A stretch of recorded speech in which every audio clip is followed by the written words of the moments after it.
Alright guys, well it's time to dig up the bones, the corpse of this terrible game that's beta was a complete flop, Concord. And of course, we have talked this game to death, but boy oh boy, we have some new gameplay trailers for some of the characters, some of the free shooters I think they call them in this game, this cringe woke fest that we have to laugh at.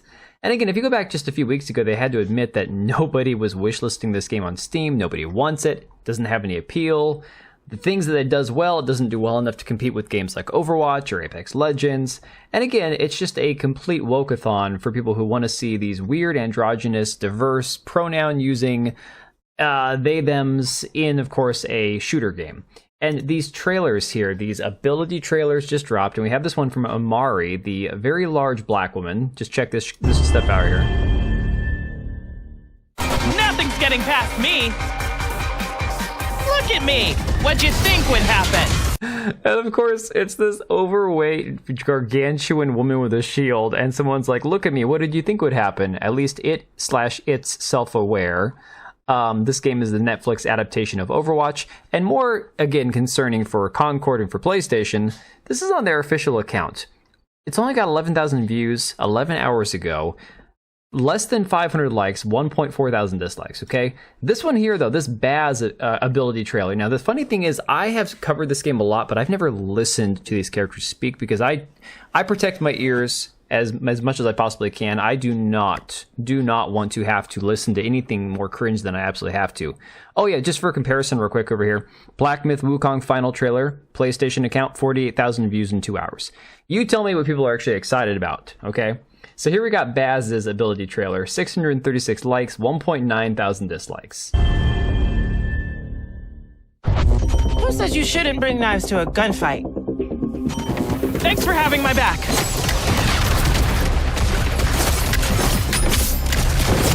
Oh yeah, I got this. If I had to listen to more than 5 minutes of this, I would freaking uninstall the game, return my PlayStation, I would freaking rage quit so hard. Again, you got the top comment here, please start listening to consumers again. They're not going to. Unfortunately, some of these studios, some of these companies are just so woke that they can't help themselves. They are never going to change. But a company that does listen to its consumers is making this game called Mecha Break. Now, really interestingly enough, and I'll get into a minute, not every outlet is covering this game. Mecha Break is apparently a game that has tons of fan service. It is designed with players in mind, where essentially you're going to be playing a giant mech, and of course I believe it's kind of like Titanfall where you can climb in and out of it. I believe that there's elements of multiplayer as far as like PvE. Not entirely sure if there's PvP or not. Again, the game is still in early access. That being said, you can request to play it on Steam. I've already done that. I'm kind of curious to play this. Even IGN is saying Mecha Break has a lot to like and a little to worry about, talking about lack of tutorials or whatever. But I think the most telling part of this game is you see the character outside of the mech. It has that very obvious Asian developer flair to it, if you know what I'm talking about. Which, again, I think is great. I don't believe that we need to overdo it on the amount of sexualization of characters in games.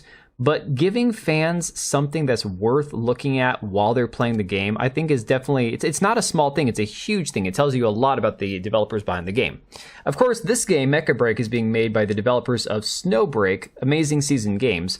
And the crazy thing about Snowbreak that not a lot of people know about, this game, Snowbreak Containment Zone, this is a game that has been heavily criticized by the mainstream media. And of course, a lot of people have dubbed it as like, you know, toxic for the fact that there is so much fan service in it. I mean, look, even on Steam, they call it the new 3D waifu sci-fi RPG shooter. I mean, if you look at the gameplay, it's pretty much what it is, right? But even then, this game is entirely self-aware. These developers know exactly what kind of game they're making, to the point where when their English voice actors refused to work on Snowbreak Containment Zone, the game developers said, yeah, well, tough. We don't care. We're not going to change the game. And you can see right here, it says Snowbreak English voice actors don't want to go back voicing the game because the game is now focused on, quote, fan service. And then you have this official statement here where it says, any questions regarding about the future English voiceover in the game? Season attempted to contact the voice actors to restore the English voiceover in the game due to the current improvement state of the game. However, they refused because the game has changed its direction to fan service. So at the moment, there is no plan of getting the English dub back. Thank you for understanding. That's it. They didn't try to cave, didn't try to buckle, didn't try to go, oh no, please come back, you know. They realized our fans are going to play the game regardless. You see this article here from Automaton saying Snowbreak Containment Zones dev says sexy updates will continue despite criticism.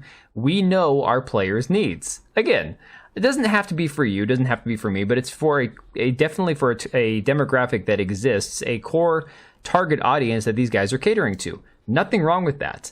Games Radar, dev of waifu sci-fi RPG shooter, says doubling down on fan service literally paid off, so now it's tripling down in spite of criticism from people who are not players, in quotes. But again, that's the thing. The people they tried making Concord for are not players. They're people who are just these weirdos that spend their time online reading about diversity and inclusion and trying to feel like they need to be like, it's this whole victim mentality complex where all of a sudden you go, oh, well, I can't see my androgynous wheelchair non-binary furry self in a game, so I'm going to go way online. And it's like, dude, you're not going to play the game anyways. It doesn't make the game better to have those weird looking characters in it.